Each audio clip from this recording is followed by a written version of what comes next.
Bismillahirrahmanirrahim.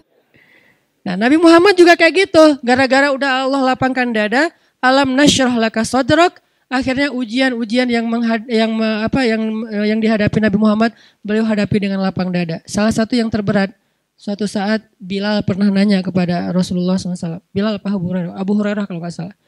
Di tafsir Al-Insyirah, kata Abu Hurairah, ya Rasulullah, pernah nggak engkau melalui, Aisyah. Aisyah nanya, ya Rasulullah, pernah nggak engkau melalui satu hari yang paling berat dalam hidupmu? Kapan? Aisyah nanya, kapan sih hari yang paling berat buat Nabi dalam hidupnya? Kata Nabi, hari ketika saya datang ke Taif, lalu orang-orang di Taif itu melempari saya, mengusir saya, mencela saya, dan saya dikejar-kejar keluar masuk kebun kurma seharian. Itulah hari yang paling berat buat saya. Lalu ketika saya sudah selamat dari pengejaran mereka, saya berhenti di sebuah daerah namanya kebun Nakhlah.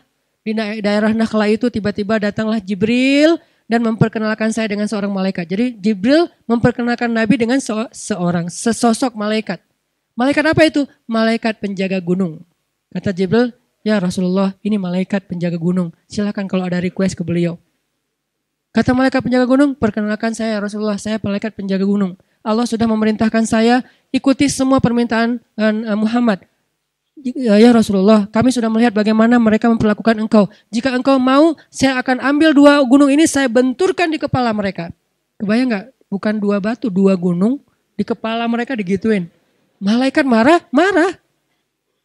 Memang malaikat bisa marah? Bisa marah. Bisa cinta, bisa marah, bisa kasihan. Malaikat. Tapi tidaklah mereka marah kecuali karena Allah. Jadi mereka gak bermaksiat. Kalau engkau mau ya Rasul, saya ambil 2 gunung batu itu, saya benturkan sampai jadi hancur lebur di kepala mereka. Kata Rasulullah, jangan. Saya berharap kalau mereka tidak menerima nikmat hidayah ini, nanti dari tulang sulbi mereka akan muncul anak-anak yang akan menerima dan memperjuangkan hidayah ini.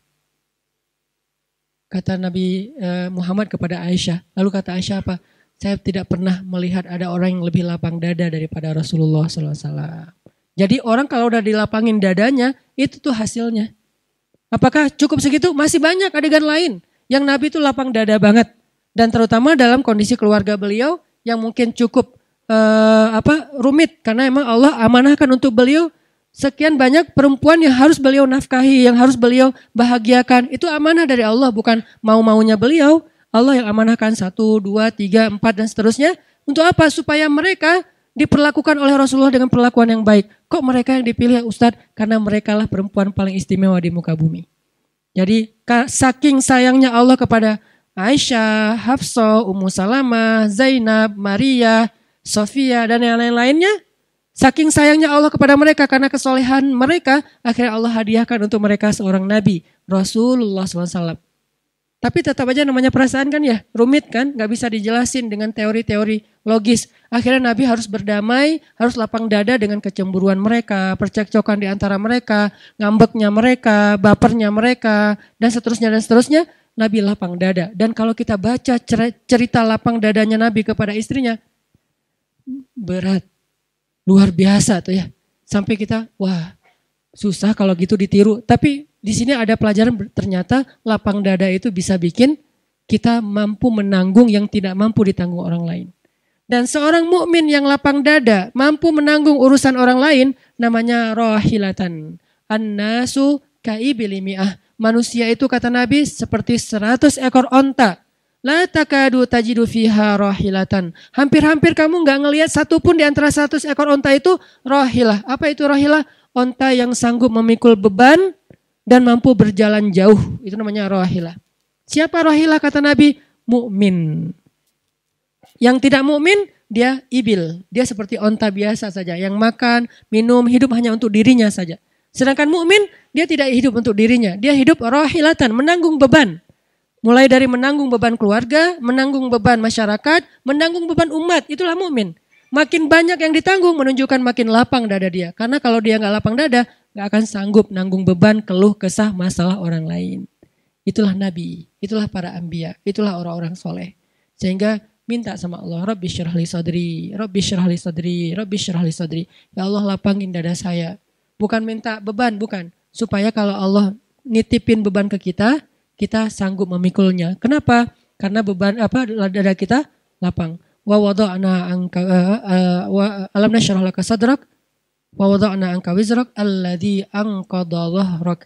Jadi beban-beban Nabi itu seolah-olah diturunkan oleh Allah. Maksudnya apa? Bukan Nabi dia ambil bebannya, bukan. Jadi Nabi memikul banyak beban dakwah tapi kayak nggak bawa apa-apa. Itu maksud dari ayat itu. Gara-gara apa? Syarhus sadar. Jadi Nabi dakwah 23 tahun merintis sesuatu. Bisa dibilang Nabi itu foundernya Islam, bukan founder komunitas, founder Islam. Dan itu berat banget loh, ngerintis sebuah gerakan, sebuah syariat, tasyri' yang luar biasa. Kok bisa jadi kayak nggak bawa apa-apa? Bebannya kayak nggak ada di pundak beliau. Kenapa? Karena syarhus sadar. Alam nashrah laka sadrak wa wada'na anka wizrak alladzi anqadha dhahrak. Kalau udah gitu, wa rafa'na laka dzikrak. Jadilah dia orang mulia. Kenapa mulia? Karena mau mengambil banyak sekali beban orang lain untuk dia pikul, tapi nggak berasa seperti memikul beban. Kok bisa gitu? Lapang banget dadanya. Ini maksud dari ayat tersebut, teman-teman. Pentingnya syarhus sadar. Minta sama Allah.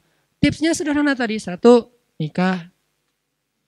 Ustadz itu juga udah nyesek Ustadz. Oke, gak masalah. Ya udah, yang kedua doa. Yang ketiga qiyamul lail.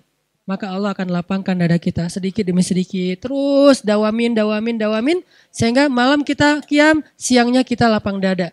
Ketika kita dapat masalah, kita berdoa lagi sama Allah. Allah lapangkan lagi dada kita. Supaya apa? Supaya kita sanggup memikul beban orang lain dan kekeliruan kesalahan orang lain. Supaya tidak membuat kita menjadi orang yang menutup diri. Membuat kita jadi orang yang nyesek. Membuat kita jadi orang yang gampang marah, gampang tersinggung. Susah maafin orang lain. Itulah syarhus sadar. Lihat lagi nanti Nabi Yusuf. Cerita syarhus sadar Nabi Yusuf. Ketika ketahuan saudara-saudaranya datang ke Mesir mau minta gandum. Terus Nabi Yusuf akhirnya kayak ngasih sedikit ujian buat mereka. Sengaja dibikin kayak gitu biar mereka nanti sadar. Lalu setelah mereka sadar, mereka mengatakan, Yusuf, kamu sekarang sudah punya kekuasaan. Sekarang kami lemah. Kalau kamu ingin membalas kejahatan kami dulu, maka kamu pasti bisa. Maka balaslah apa yang kamu ingin lakukan. Apa kata Nabi Yusuf? La tasriba alaikum. Sekarang tidak ada balasan untuk kalian.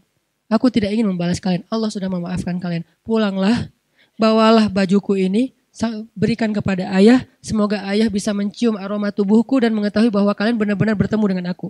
Beda ya zaman dulu sama sekarang ya. Kalau sekarang selfie. Biar saya udah ketemu nih. Buktiin, Ustadz boleh selfie dulu buat apa? Bukti bahwa saya udah ketemu Ustadz. Soalnya istri saya curiga saya keluar rumah jangan-jangan kemana gitu. Ini saya udah taklim ya. Laporan misalnya ya. Kalau sekarang kan selfie. Selfie edisi Nabi Yusuf adalah baju Nabi Yusuf dibawa ke ayahnya. Dicium oleh ayahnya, langsung mata ayahnya bisa melihat lagi mukjizat. Kemudian datang lagi ke Mesir untuk bertemu dengan Yusuf. Artinya Yusuf gak dendam. Padahal udah digituin banget, dilemparin ke dalam sumur. Gara-gara itu akhirnya beliau dijual dari satu tangan ke tangan yang lain jadi budak, masuk penjara, banyak ujian segala macam, hampir meninggal juga dengan beberapa kezaliman di luar sana yang luar biasa ujiannya. Itu semuanya gara-gara siapa? Gara-gara kakaknya. Kalau orang lain yang memperlakukan beliau kayak gitu, oke lah orang lain. Ini kakak sendiri. Yang beliau gak pernah ngejahatin mereka sama sekali. Tapi begitu mereka datang meminta bantuan Yusuf, lapang dadalah yang membuat Nabi Yusuf memaafkan lalu mau membantu mereka. Syarhus sadar, sifat para anbiya. Nabi siapa lagi? Yang syarhus sadar banget. Nabi Ayub. Nabi Ayub juga kayak gitu. Sampai saking sebelnya Nabi Ayub kepada istrinya, sampai berkata, kalau nanti saya sembuh, saya akan menghukum istri saya dengan satu, digituin lah. Apa sih istilahnya? Mau dicambuk kayak nggak enak gitu bahasanya. Dicemetut ya, baca apa? Dicemetut, dicepret, dipecut, dipecut. Saya akan pecut dia satu pecutan, satu pecutan. Pas sudah sembuh apa? Nggak tega, Tapi kan harus menunaikan janji kan ya. Akhirnya apa? Cari rumput. Gitu doang. Ini kenapa syarhus sadar, lapang dada. Kadang-kadang kita kayak sebel banget sama orang. Lihat aja ntar ya, kalau lo butuh gua gak bakalan gua tolong. Setelah sekian lama dia datang, bisa gua lagi ada masalah nih. Gak tega gitu. Kita dulu udah bilang ntar gua balas nih. Ternyata udah gak tega mau balas. ada apa? Aku bisa bantu apa? Kan jadi baik ya. Kenapa? Syarhus sadar. شكرا يا ربي شكرا هديت قلبي شكرا